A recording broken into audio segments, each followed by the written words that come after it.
Hey everybody, I am devotee Tom Vassell. I'm Cultist Chris. I'm just Zee Garcia, and I don't know what these two are talking about. Well, name badge. I'm Cultist Chris. Welcome to the cult.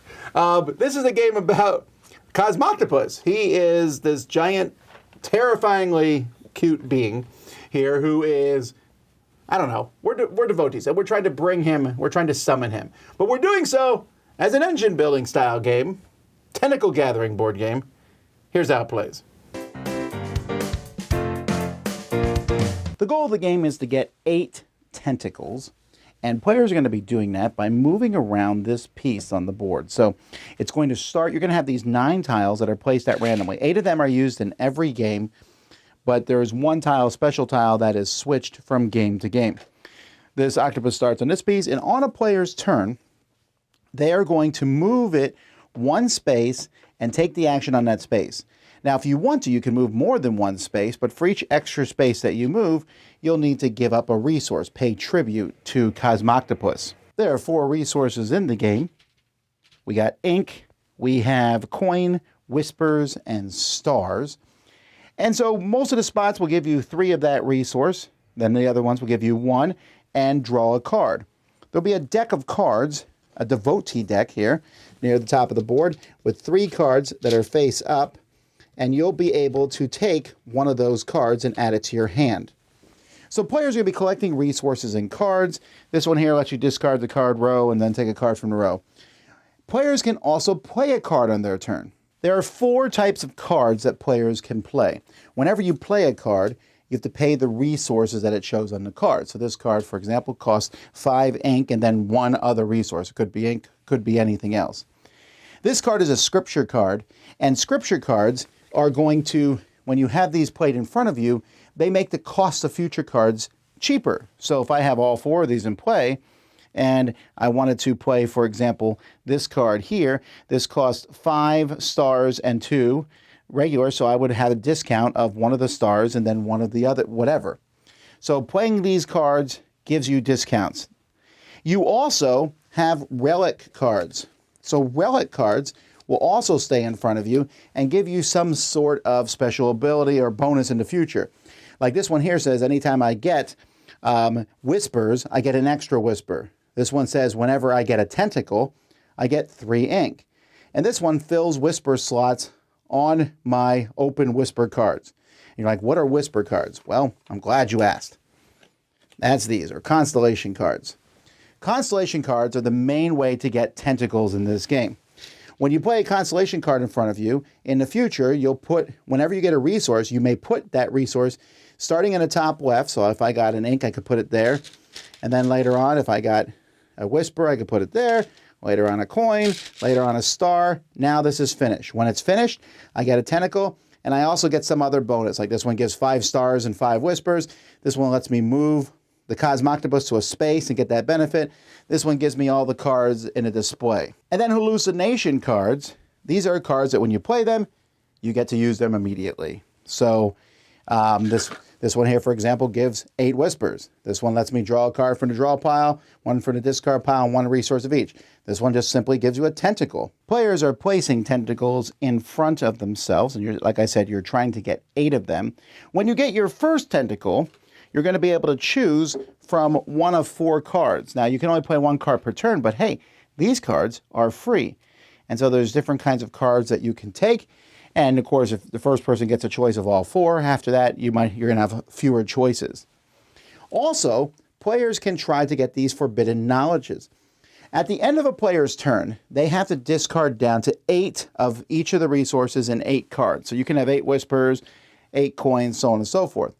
But on your turn, you can collect more. And if you ever get 13 of one of the types in your turn, you'll take that forbidden knowledge, which will give you 2 tentacles, and it makes some cards better. For example, this Behold the Yawning Darkness gives me a tentacle, and if I have forbidden knowledge, I also get to move the guy on the board, the Cosmoctopus.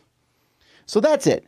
That's how the game works. You're trying to get all 8 tentacles, and the first player to get their 8th tentacle takes the Cosmoctopus, puts him here in the middle, and they win the game.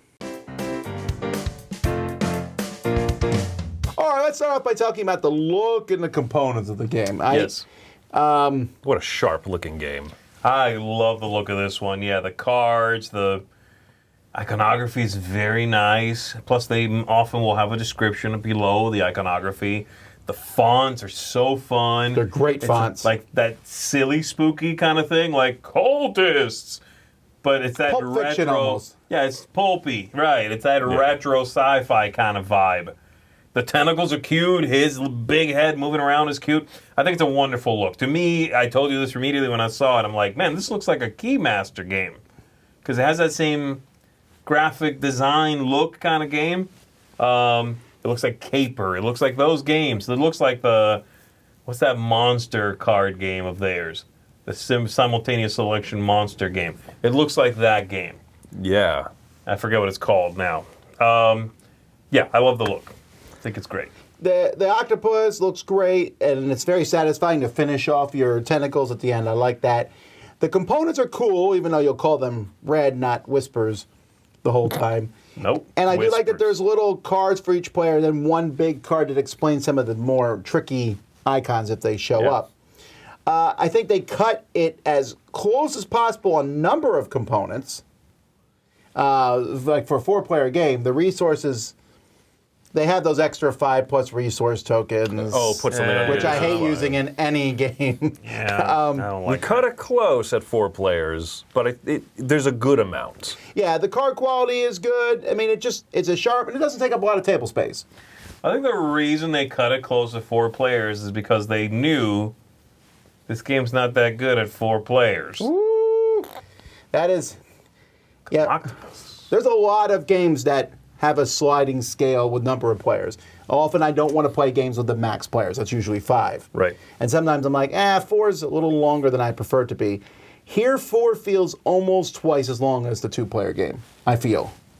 Yeah, I don't think it...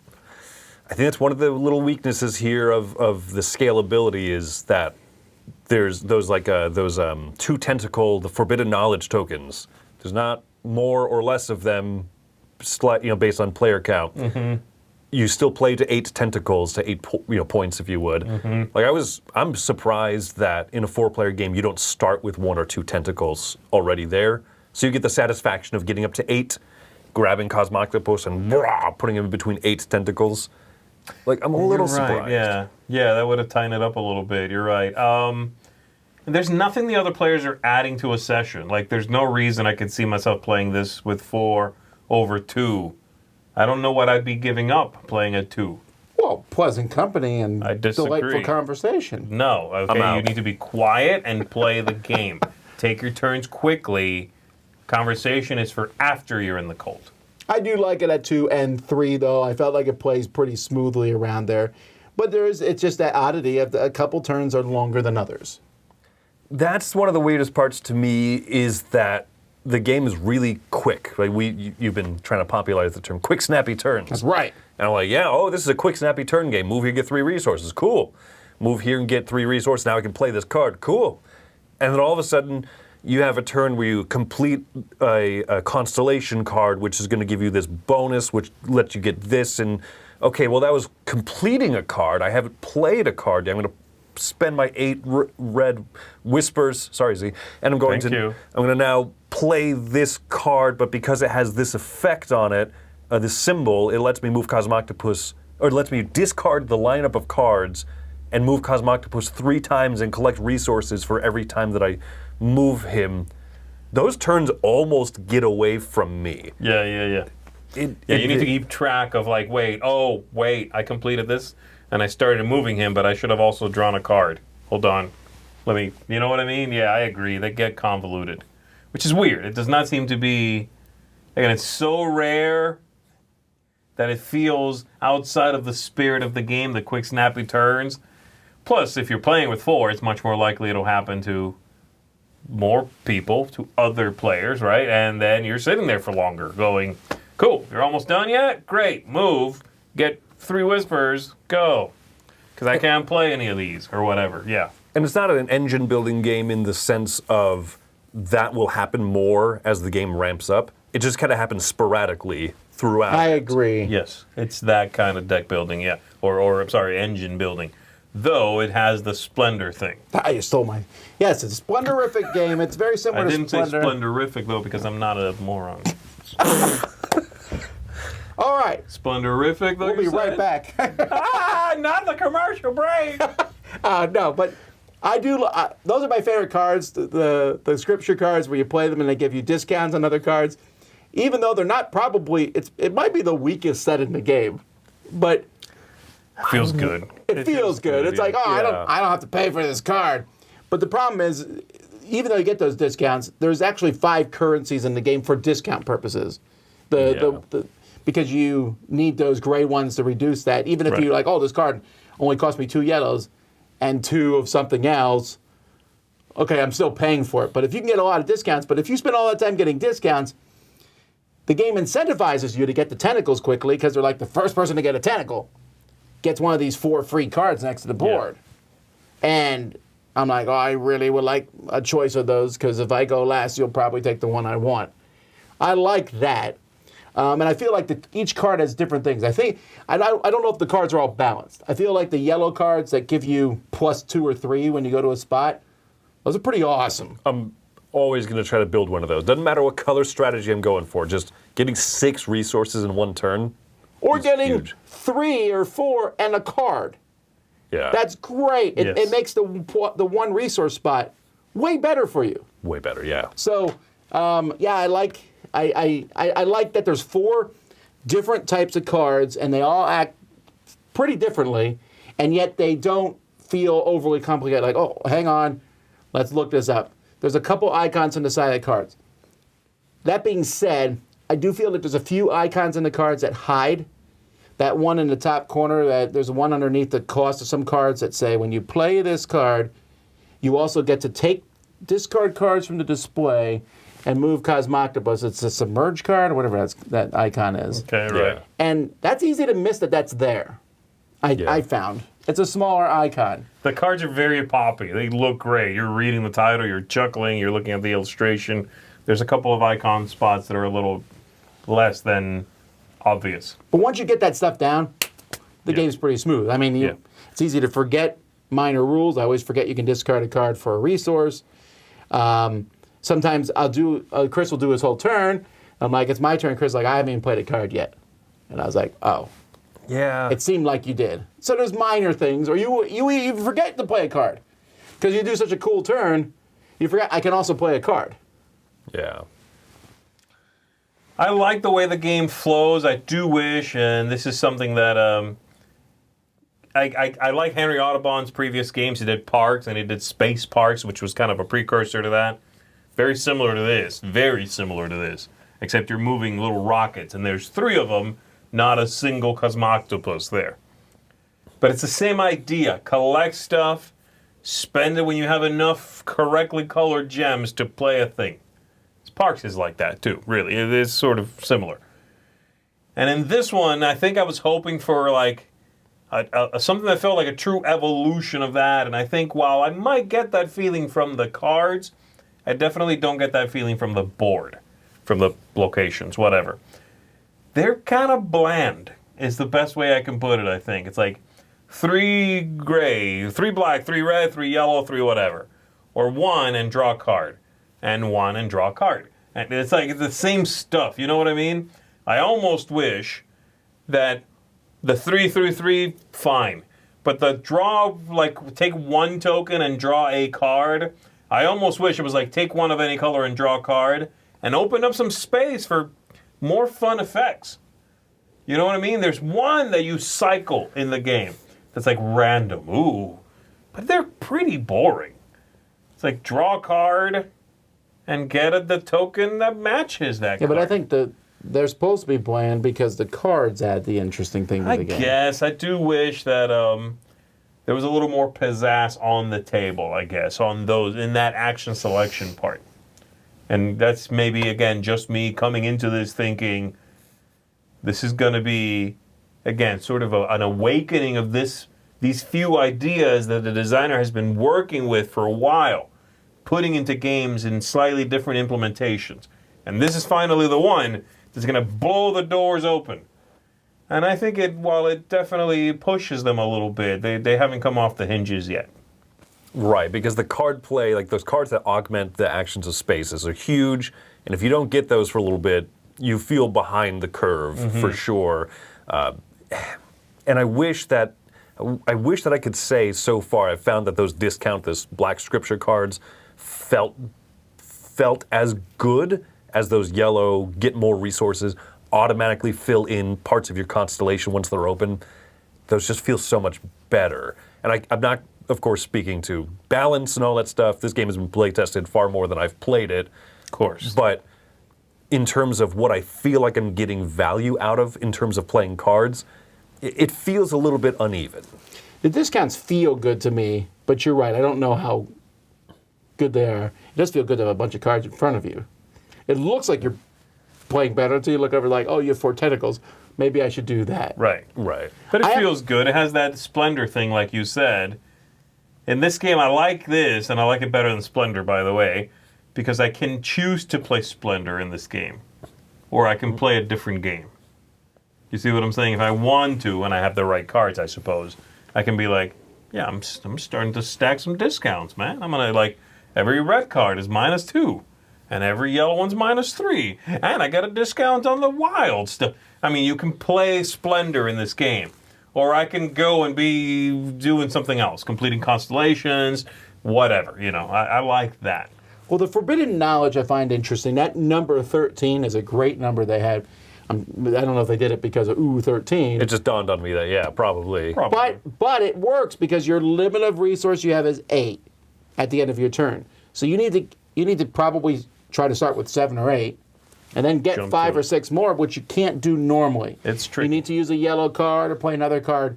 But if you do pull discard it off, cards from hand to cover that difference, sacrificing so much. But you good need a stuff from lot. You do, yes. Like even if you have 8 and you go to the 3 spot, you have 11. You would need 2 cards in your hand. What I'm saying is they feel like you've earned them. And then once you get it, it gives you 2 tentacles. And then you're like, yeah. And again, that makes the game play faster in a 2-player game. I mean, I had a really great turn one time where I got 2 of those in the same turn. Yeah, it was insane. But he got 4 tentacles at once in a 2-player game. 5. Because it happened because I got a tentacle. Yeah, you went from 0 to 5, right? Is I what did. it was? It was insane. And I still almost lost. That's not a very good game player. Well, after a big move like that, you're down to like very little. Sure. Yeah. What's your rating? So I have my negatives. I have a lot of things that I do like about it. I'm coming in at a 6.5, right? Which, for me, a 6 is a good game, even if it's not getting that seal of approval level. So for me, a 6.5 means I like this. There's a few things just holding it back from being a game that I would recommend. And one of those things is that unevenness of, short turn, really long turn. I wish that it had a little bit more of a growth curve to it, and I would love that, something that feels more like a Gizmos type of an engine building game. This isn't that. It's a little bit more sporadic. And I'm not even factoring the fact that at 4 players, I'm not going to play this game at 4 again. There's plenty of great games that I play at less than maximum player count because there's too much waiting. But even in a 2-player game, I find that when my opponent is having a great turn, I'm pretty disinterested because it's very likely that they're going to affect the card lineup. And I can't really plan for what cards to kind of work towards now. And they're going to move Cosmoctopus a bunch, and they're covered up the spot that I wanted to be on. Now I have to... now I'm going to have to lock up for a minute. I'm going to have a longer turn because... what do I do now? All of my good options were kind of imploded. But I like how quick and simple the turns usually are. I like the idea of building up those yellow cards and getting big bonuses and such. I just wish that the game spoke to me a little bit more. That being said, a 6.5 is still, I like it. I don't know if I have enough excitement to pull it out and play it very often, though. What about you? I'm coming in at a 7.5. I like the silly theme here. I love the look of the game. I definitely will trend with lower player counts. I don't know if I would never play it at 4 again, but 2 players just sings, and 3 is good. So, again, fewer is better in my opinion. Those extra players aren't really doing anything for me at the table. I don't want the conversation. I'm kidding, but That doesn't. Again, the I game. thought it was good They company. don't. They don't add to anything going on in the game. But I like the feeling. I do like the 4 kinds of cards. I think they're really interesting, and I like that you can go towards get discounts early, man, to set up your end game. You know, where's that line? How long do I need to invest in that? Do I like stay back and rev my engine and rev it, and finally when I let it go, did I wait too long? Are you too far ahead now and I can't really catch up? Or am I making up the difference by having gotten all these discounts early on in the game? I'm like breezing right by you. So I enjoy that feeling. I like that. Yeah, it gets held back a little bit, like I said. For me, it's a little simpler than I would have liked, I think, that I was hoping for, that I built up in my head, maybe. But I enjoy it. I think it's a very cute, silly fun. I like it a lot. I'm also giving it a 7.5. I don't know that I love it at 4. I think it's fine, but it definitely sings at 2 and 3.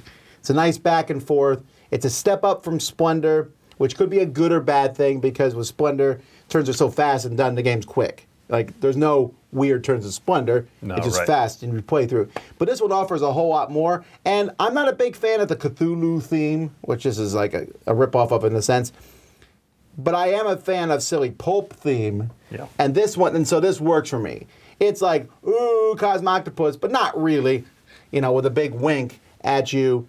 So that's neat. They added the solo play in there too if you want to do it. But as a 2-player back and forth, I can switch off what you said and go, this is a tactical game.